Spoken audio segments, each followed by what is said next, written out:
भारत के उन संत महापुरुषों को सादर नमन है, वंदन है, जिन्होंने भारत में स्वतंत्रता, समता, बंधुत्वता और न्याय की स्थापना के लिए काम किया, मानव मात्र की उन्नति के लिए काम किया और जिन्होंने देश में, विश्व में मैत्री भाव स्थापित करने के लिए काम किया। साथियों, आज हम ऐसे ही संत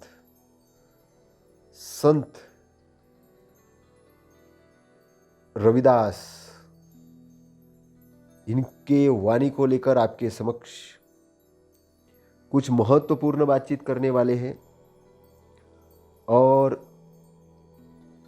संत रविदास, सदगुरु कबीर साहेब, महामानव तथागत गौतम बुद्ध, इनके वैचारिक परंपरा के संत हैं और संत रविदास कबीर साहेब के समकालीन हैं। कबीर साहेब संत रविदास जी को अपना बड़ा भाई मानते थे, ऐसा भी कुछ लेखकों ने लिखा है। संत कबीर साहेब उस समय के बड़े प्रसिद्ध संत थे, लेकिन संत रविदास साहेब भी कम नहीं थे। वो भी बहुत बड़े पैमाने पर एक प्रचारक थे और दोनों की अगर वाणी देखी जाए तो दोनों के वाणियों में बहुत समानता दिखती है, बहुत सारी बातों में समानता दिखती है। और उसी समय गुरु गोरखनाथ, इन्होंने संत रविदास जी की कीर्ति सुनी और कीर्ति सुनने के बाद वे भी उनसे मिलने के लिए आए। संत तुकाराम, संत रविदास इनके साथ अपना रिश्ता जोड़ते हुए अपने विचार में ऐसा कहते हैं, निवृत्ति ज्ञानदेव सोपान चंगा जी, मेरे जी के है नाम देव, नागा जन मित्र नरहरि सुनार, रविदास कबीर सगे मेरे। संत मीराबाई, गुरु रविदास इनकी तरफ से जब दीक्षा लेके शिक्षा बनी तो मीराबाई ने बड़े सम्मान के साथ अपने वाणी में ऐसा कहा, मेरो मन लागो गुरु सो, अब न रहूंगी अटकी, गुरु मिलिया रविदास जी, दिन्नी ज्ञान की गुटकी, रविदास संत मिले मोह, सतगुरु दिन्नी सूरत सहदा की, मीरा के प्रभु ते ही स्वामी, रविदास सदगुरु जी, मीरा ने गोविंद मिल्या जी, गुरु मिल्या रविदास जी। रविदास साहेब के हम कुछ वचनों को देखेंगे, उनकी विचारधारा को समझने का प्रयत्न करेंगे। तो संत रविदास साहेब अपने रविदास दर्शन दोहा 126 के अंतर्गत ऐसा कहते हैं, रविदास जन्म के कारणे होत न को नीच, नर को नीच करी डारी है, वोछे कर्म को कीच।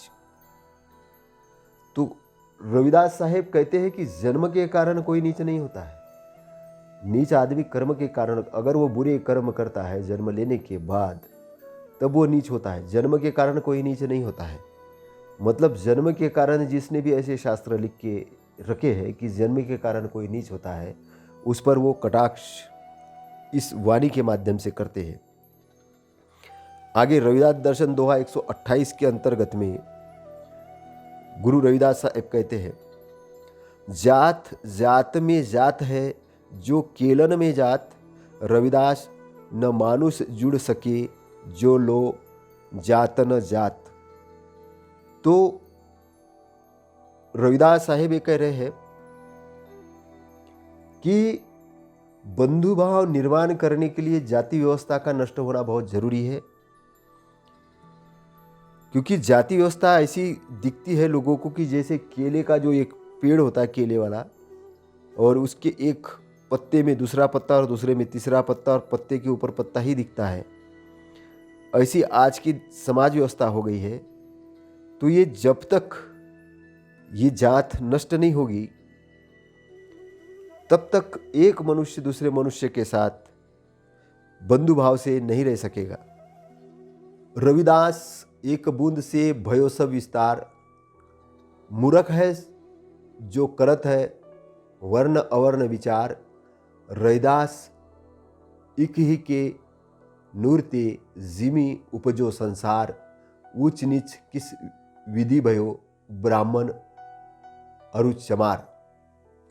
तो संत रविदास जी कहते हैं कि संसार में जो इंसान के उत्पत्ति के जो तरीके, नैसर्गिक तरीके हैं, एक समान ही है, और जो वर्ण व्यवस्था की उत्पत्ति जन्म के आधार पे बताने वाले जो लोग हैं, ऐसे जाति व्यवस्था निर्मित करने वाले लोगों के वर्ण व्यवस्था पर प्रहार करते हुए असमानता को जन्म देने वाले और उच्च नीचता को जन्म देने वाले मूढ़ मनुष्यों के शास्त्रों का और विचारधारा का वे विरोध करते हैं, और ये कहते हैं कि सभी मनुष्य एक समान है, उसमें कोई भेदभाव नहीं है, और ये सब फालतू की बातें हैं कि ये ब्राह्मण है और ये चमार है और ये नीच है और ये ऊंच है। ये मूढ़ लोग ही ऐसा कहते हैं, ये इनका आशय है। चाम के हम भी चाम के तुम भी, चाम के है जग सारा, चाम बिगर कौन है जीव कह, रविदास चमारा। भी चमड़े के तुम भी और चमड़े के हम भी हैं, और सारा जग चमड़े का है, तो चाम बिगर कौन है जीव कह, रविदास हमारा।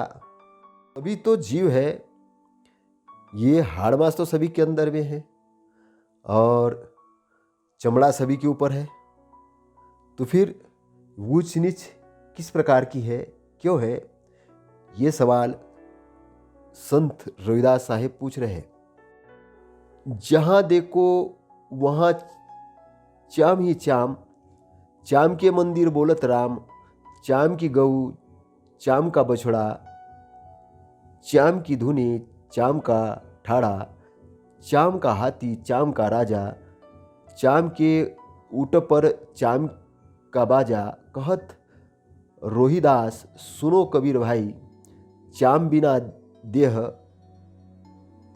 किनकी बनाई। तो को उधर चमड़ा ही चमड़ा है,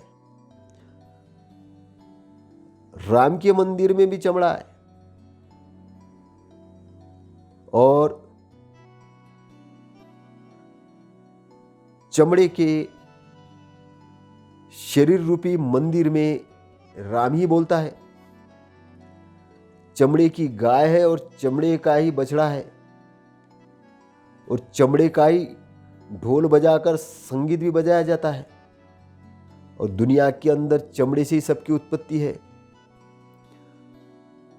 चमड़े का ही हत्ती है और चमड़े का ही राजा है, और चमड़े के ऊंट पर चमड़े का बाजा है। और कहत रोहिदास, मतलब यहां रोहिदास कहत सुनो कबीर भाई, चाम बिना देह किनकी बनाई।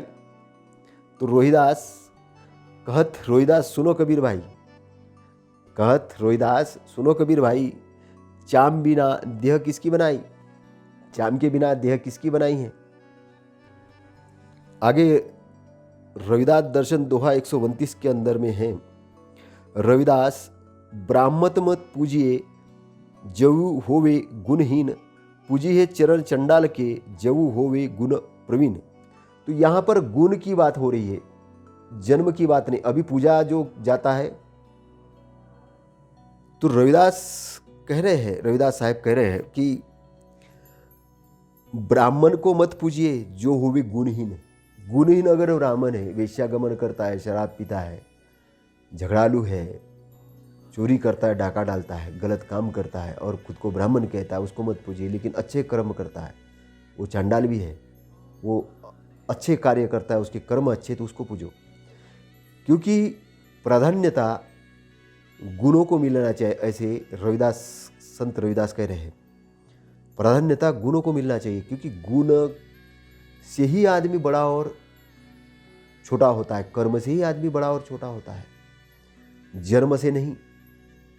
तो जन्म से कोई छोटा और बड़ा नहीं होता है, ये यहाँ इस दोहे का उद्देश्य है। ऐसा चाहूँ राज में जहाँ मिले सबन को अन्न, छोटो बड़ो सब सम बसे रविदास रहे प्रसन्न।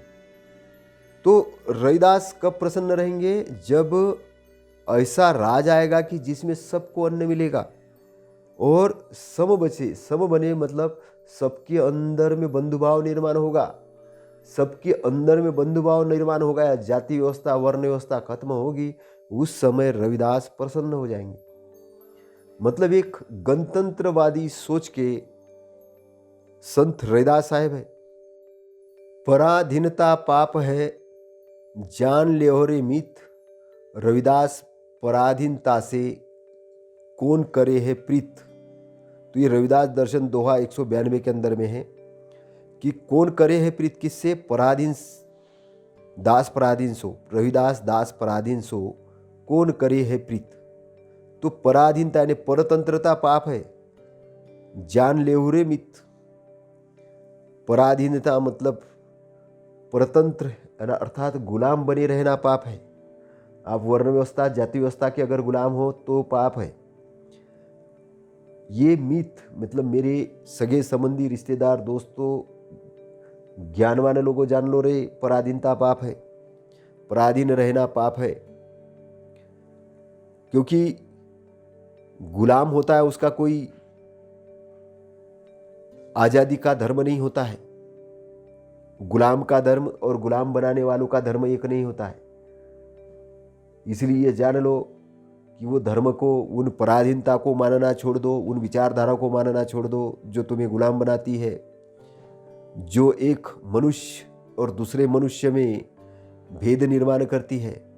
ऐसे पराधीन विचारों को मानना बंद कर दो, क्योंकि पराधीन रहना एक पाप है। समाज के अंदर में पराधीनता निर्माण करने वाली चीज़ें जो है वो है वर्ण व्यवस्था, जाति व्यवस्था, ऊंच नीच, एक दूसरे के बारे में अच्छी भावना नहीं रखना, ये पराधीनता के विचार है। जो व्यक्ति आपको पराधीन रखना चाहता है वो आपके साथ द्वेष करता है और द्वेष करके ऊंच नीचता की भावना का फैलाव करता है, प्रचार करता है, चाहे धर्म के नाम पे करे, चाहे जाति के नाम पे करे, चाहे वंश के नाम पे करे। तो ऐसे विचारों का गुरु रविदास साहेब विरोध कर रहे हैं। वो कह रहे हैं कि ये पाप है, ये चीज़ पाप है, जान लो रे मित। तो हम उसे प्रीत कैसे कर सकता है, प्रेम कैसे कर सकता, आज़ाद से ही प्रेम कर सकता, आज़ाद से ही प्रीत हो सकती है। क्योंकि यहाँ पर वो खुद का अपना एग्जाम्पल दे रहे हैं कि मैं पराधीन नहीं हूँ, मैं एक स्वतंत्र हूँ, मैं स्वतंत्र हूँ, मैं वर्ण व्यवस्था जाति व्यवस्था के बेड़ियों में जकड़ा हुआ व्यक्ति नहीं हूँ, मैं स्वतंत्र हूँ, मैं एक आज़ाद हूँ। और तुम्हें भी आज़ाद बनना है, तुमको भी आज़ाद बनना है अपने विचारों से, अपने कार्यों से, अपने आचरण से। ऐसा संत रविदास यहाँ पर अपना विचार व्यक्त कर रहे हैं। मन चंगा तो कटौती में गंगा। मन अगर चंगा है, मन अगर प्रसन्न है तो कटौती में गंगा है। तो मन प्रसन्न अगर होता है तो सुख छाया की तरह पीछे पीछे आता है, और मन अगर दुखी होता है, अप्रसन्न होता है, तो दुख छाया की तरह पीछे पीछे आता है। तो मन को प्रसन्न बनाए रखना सबसे पहला जरूरी कार्य महामानव तथागत सम्यक संबुद्ध ने भी कहा है। और उसी विचारधारा को आगे बढ़ाते हुए संत कबीर साहिब भी मन के बारे में यही बात कहते हैं, और संत रविदास साहिब भी उसी बात को आगे बढ़ा रहे हैं कि मन चंगा तो कटौती में गंगा। गंगा नहाने की ज़रूरत नहीं है कि लोग शरीर को शुद्ध करने के लिए गंगा में तो जा सकते, लेकिन गंगा में जाने से शरीर शुद्ध होगा, मन शुद्ध नहीं होगा। तो मन को शुद्ध करना है तो आपको चंगा करना पड़ेगा, आपके आचरण को ठीक करना पड़ेगा, आपके आचरण को सकारात्मक करना पड़ेगा, आपके विचारों को अच्छा करना पड़ेगा।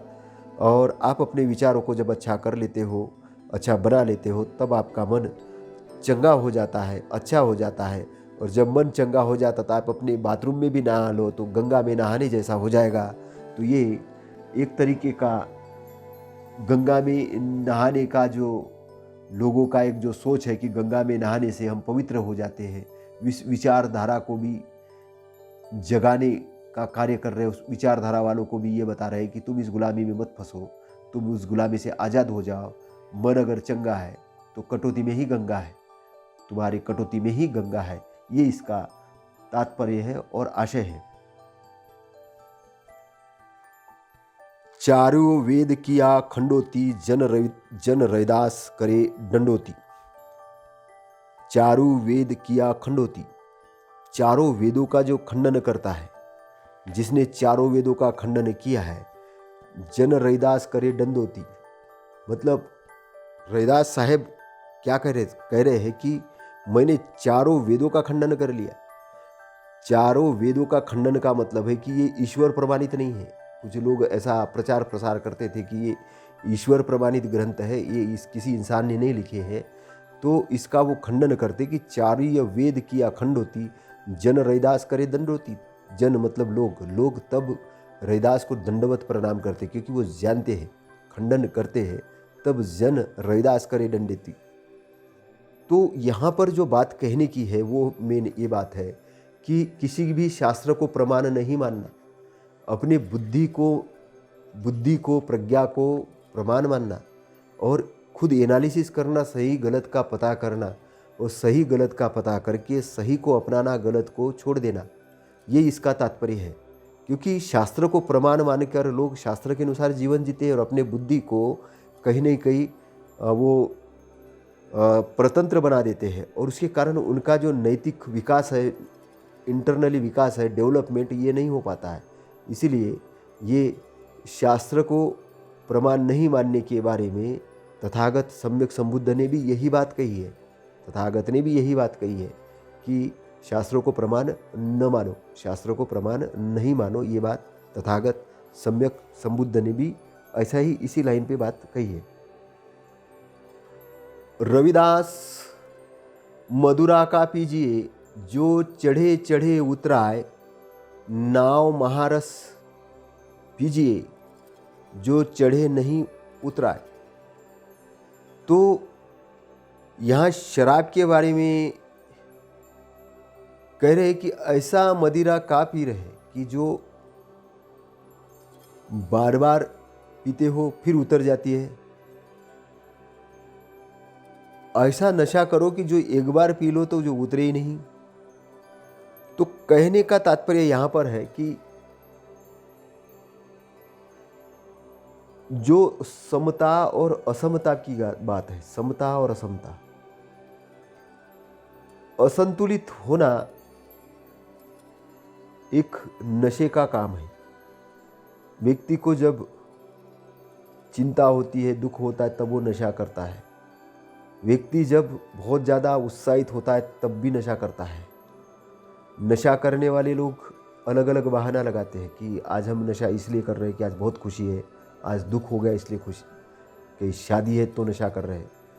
तो ये नशा करने से क्या मतलब है?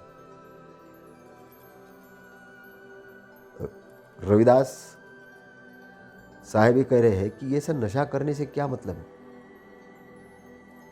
आपको अगर नशा करना ही है तो ऐसा नशा करो कि जो एक बार करो तो उतरे ही नहीं। अब ऐसा नशा कौन सा होता है? ऐसा ज्ञान का नशा होता है। ऐसा नशा ज्ञान का होता है, ऐसा होश का नशा होता है। और होश के अंदर, ज्ञान के अंदर, ध्यान के अंदर जब व्यक्ति आता है, जब उसको जो नशा चढ़ता है वो उतरता नहीं है, वो आनंद का, वो भी एक आनंद का नशा है।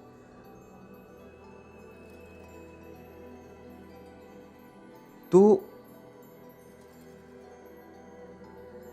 मदिरा मदिरा पान ऐसा क्यों पी रहे हो?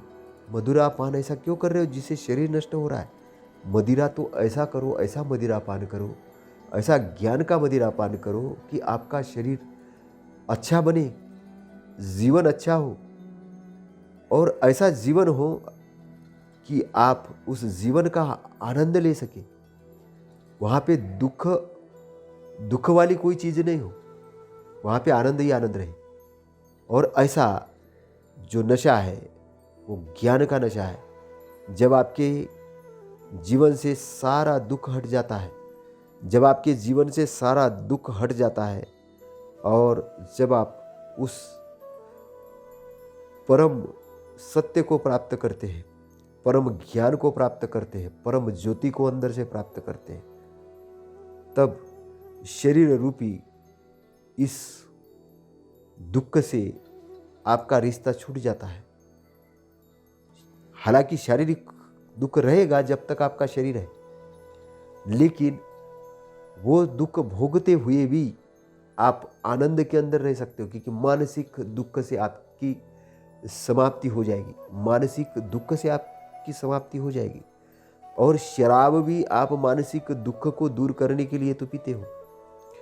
शराब भी आप मानसिक दुख दूर करने के लिए पीते हो, अपने आप को भूलने के लिए पीते हो, अपने आप को बेहोश करने के लिए पीते हो, कि ताकि आपको कुछ याद ही नहीं रहे। तो संत रविदास साहब ये कह रहे हैं कि ऐसी मदिरा क्यों पी रहे हो? अपने गुलामी को भूलने के लिए, अपने दुख को भूलने के लिए तुम तो ऐसा मदिरा पान करो कि तुम इस दुख पर विजय प्राप्त कर लो, उस मन पर विजय प्राप्त कर लो, उस इंद्रियों पर विजय प्राप्त कर लो, और एक कमल के फूल जैसे ऐसे बन जाओ कि जो पानी में रहते हुए भी पानी को अपने अंदर नहीं रखता है, पानी को अपने अंदर नहीं लेता है। तुम इस संसार में रहते हुए दुख को अपने अंदर मत लो, दुख को अपने अंदर मत लो, और ध्यान का, ज्ञान का, बोध का, स्मृति का ऐसा मदिरा पान करो, ऐसा होश धारण करो कि वो बेहोशी को समाप्त करे और आप एक आनंद के नशे में रहो। आनंद का नशा, नशा यानी एक उन्नतिशील विचार, उन्नतिशील ऊर्जा, उस ऊर्जा के अंदर में अपने आप को रखो। ये उस दोहे का तात्पर्य है। पराधीन को दीन क्या, पराधीन बेदीन, रविदास दास। पराधीन को सभी समझे हीन। तो पराधीन, परतंत्र के अंदर जब व्यक्ति रहता है तो वो क्या होता है कि वो एक दीनहीन जिंदगी जीता है। तो आप चाहे किसी विचारधारा के पराधीन हो गए हो, उस विचारधारा को आपने धर्म बना लिया हो और आप अपने आप को पराधीन मान रहे हो, आप किसी भी रूप से अगर पराधीन हो, परतंत्र हो, तो आप हीन समझे जाओगे। इसलिए उस हीनता के बंधन को तोड़कर अपने आप को स्वतंत्र बनाओ, आज़ाद बनाओ। जो संविधान के अंदर दिया ना, स्वतंत्रता, समता, बंधुत्वता और न्याय के लिए स्वतंत्रता। स्वतंत्रता मतलब गुलामी से मुक्ति, स्वतंत्रता और समता। समता यानी अंदर से समता, सबकी अपने अंदर की समता, किसी भी गुलाम नहीं रहना, अपने अंदर में गुलामी की बेड़ी तोड़ के समता के अंदर आ जाना, समता के अंदर आ जाना। समता, स्वतंत्रता और बंधुत्व, तो एक बंधु यानी मैत्री भाव का एक वातावरण निर्माण होगा, तब सबको न्याय मिलेगा। न्याय मिलेगा। और न्याय की पराकाष्ठा मैत्री से होगी, बंधुत्व से होगी, समानता के भाव से होगी। तो दीनहीन लोगों को कभी भी सब कुछ नहीं मिलता है, इसलिए दीनहीनता से ऊपर उठो, दीनहीनता से ऊपर उठो। अपने आप को हीन मत समझो, अपने आप को दीन मत समझो, अपने आप को ऊपर उठाओ, अच्छा ज्ञानी बनो, अच्छे व्यक्ति बनो। ये इस दोहे का अर्थ है। सत संतोष अरु सदाचार जीवन को आधार, रविदास भये नर देवते जिन त्यागे पंच विकार। तो रविदास दर्शन दोहा 159 के अंदर में गुरु रविदास ये कहते हैं कि जीवन का जो आधार है सदाचार है। जीवन का जो आधार है वो सदाचार है। सदाचार यानी अच्छा आचरण, वाणी से अच्छा आचरण, मन से अच्छा आचरण, शरीर से अच्छा आचरण। वाणी से अच्छा बोलना, मधुर बोलना, सही बोलना, मन से अच्छा सोचना, लोगों के बारे में बहुत अच्छा सोचना, द्वेष नहीं रखना, और शरीर से अच्छे कर्म करना, वेश्यागमन नहीं करना, जानबूझकर किसी की कोई चीज़ नहीं हड़पना, अर्थात चोरी नहीं करना, और किसी निरपराध प्राणी की देह को नहीं परेशान करना, अर्थात प्राणी हिंसा से मुक्ति रखना। तो ये एक जीवन का आधार है। तो जो जीवन का आधार जिसका अच्छा होता है वही एक अच्छा इंसान बनता है, अच्छा इंसान बनता है।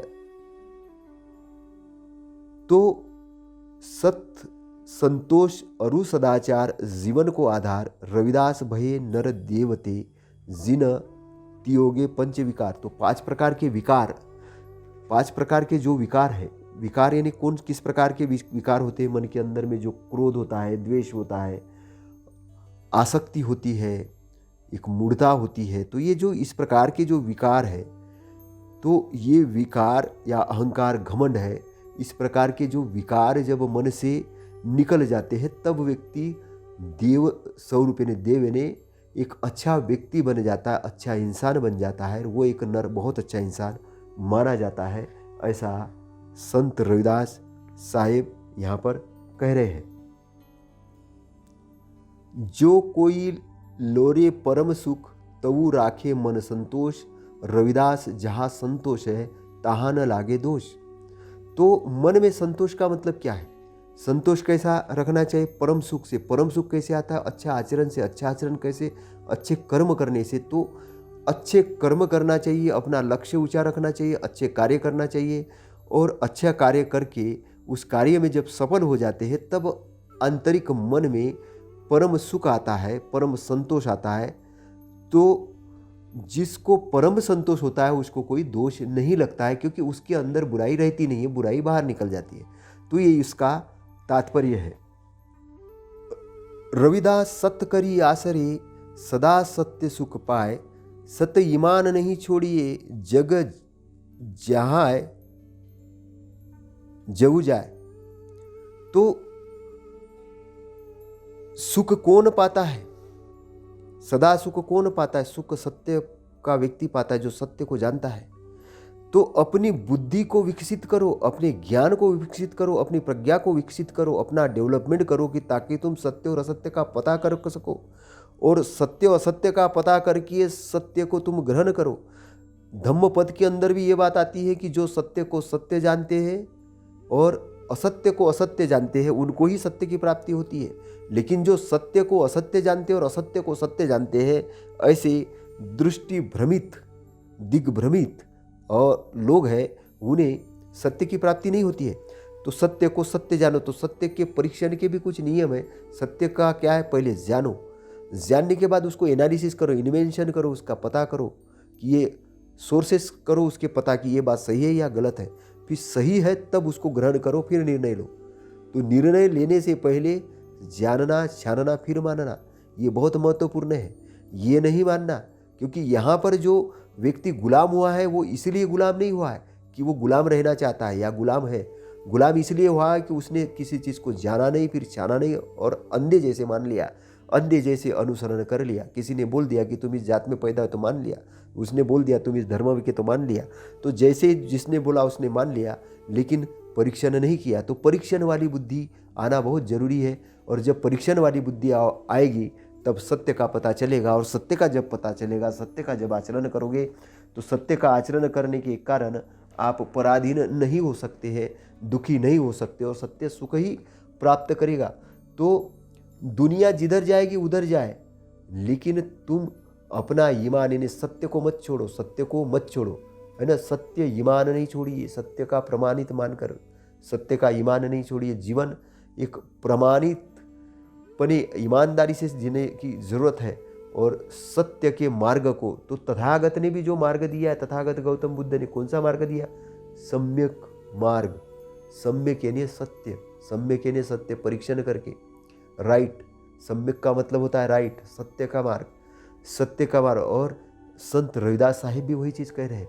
तो सत्य का मार्ग सम्यक, सम्यक मार्ग। सम्यक का मतलब होता है हिंदी में सत्य, सम्यक का मतलब होता है पाली में सत्य। सम्यक यानी सत्य, परीक्षण किया हुआ। तो सम्यक यानी सत्य का मार्ग, सत्य का मार्ग जो अष्टांगिक मार्ग दिया है वो सत्य का मार्ग है। तो सत्य का मार्ग अपनाना चाहिए, सत्य के तरफ जाना चाहिए, सत्य के साथ रहना चाहिए, ऐसा यहाँ पर संत रविदास साहेब कह रहे हैं। दया धर्म जिन में नहीं, दिरहे पाप को किच, रविदास तिन नहीं जानी हो महापात की नीच। तो पाप कौन कर सकता है, बुरे काम कौन सकता, जिसके अंदर करुणा नहीं है। करुणा किसके अंदर नहीं होती है? करुणा उसके अंदर नहीं होती जिसके अंदर मैत्री नहीं होती। और मैत्री किसके अंदर नहीं होती? जिसके विचार अच्छे नहीं होते। और विचार अच्छे क्यों नहीं होते? क्योंकि उसका आचरण अच्छा नहीं होता है। तो आचरण अच्छा क्यों नहीं होता है? क्योंकि वो कहीं शराब पी रहा है, गांजा पी रहा है, अंधविश्वास में पड़ा हुआ है। अंधविश्वास में क्यों पड़ा है? क्योंकि उसने ऐसे शास्त्र पढ़े हैं, ऐसी कथाएं सुनी है। कथाएं क्यों सुनी? क्योंकि बुरी संगत में है। बुरी संगत में क्यों? क्योंकि वो बेहोश है।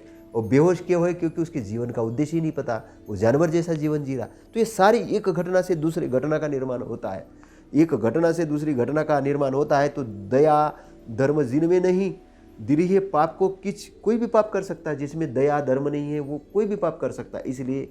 इसलिए एक सभ्य समाज की, सभ्य लोगों की, वो विद्वान लोगों की एक जिम्मेदारी होती है कि दया यानी करुणा की भावना सिखाने की ज़रूरत है। यही धर्म है जो करुणा का धर्म है, मैत्री का धर्म है, जो लोगों को मैत्री की बात बताता है, करुणा की बात बताता है, लोगों का सम्मान करने की बात बताता है, वही धर्म है।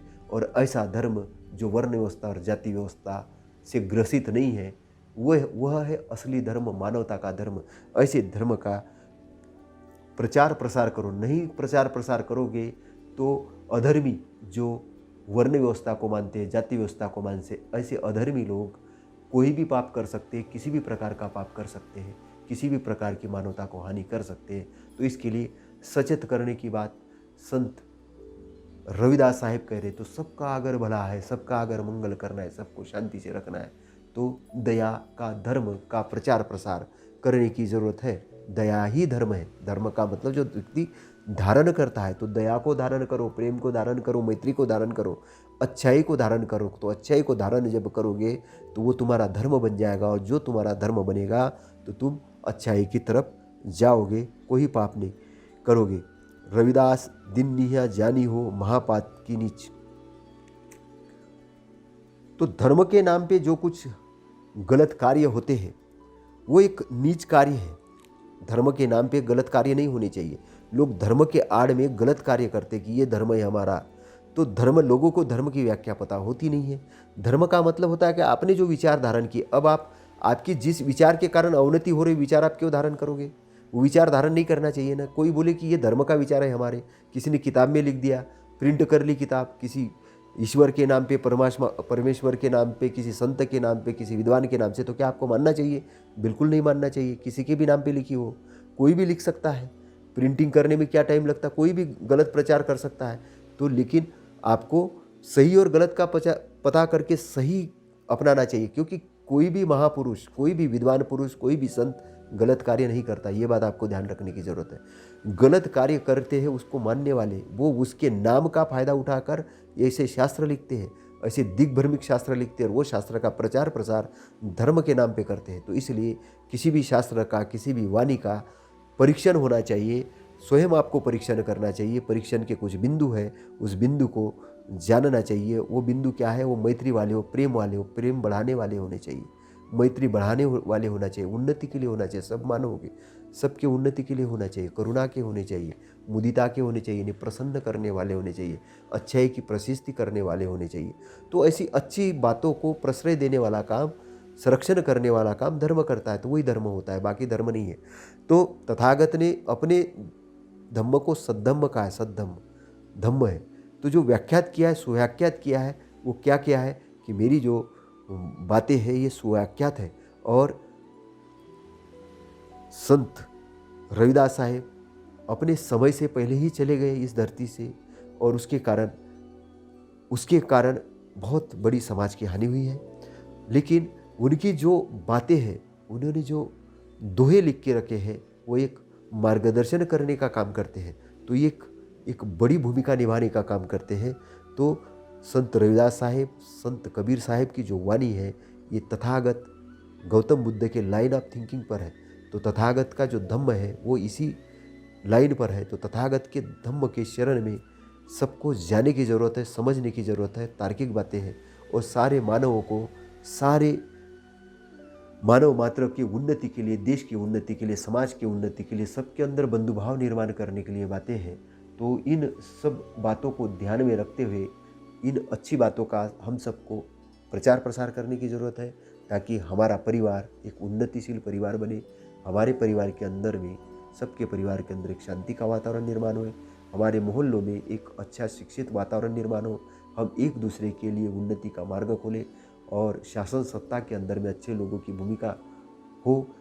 बजट जनता के सहयोग के लिए बने, स्वास्थ्य के लिए, शिक्षा के लिए, उनकी उन्नति के लिए, और सब उन्नति करते हुए आगे बढ़े, सबकी दुख से मुक्ति हो, सब लोग आनंदित हो और एक अच्छाई का वातावरण देश में, प्रदेश में, विश्व के अंदर निर्मित हो।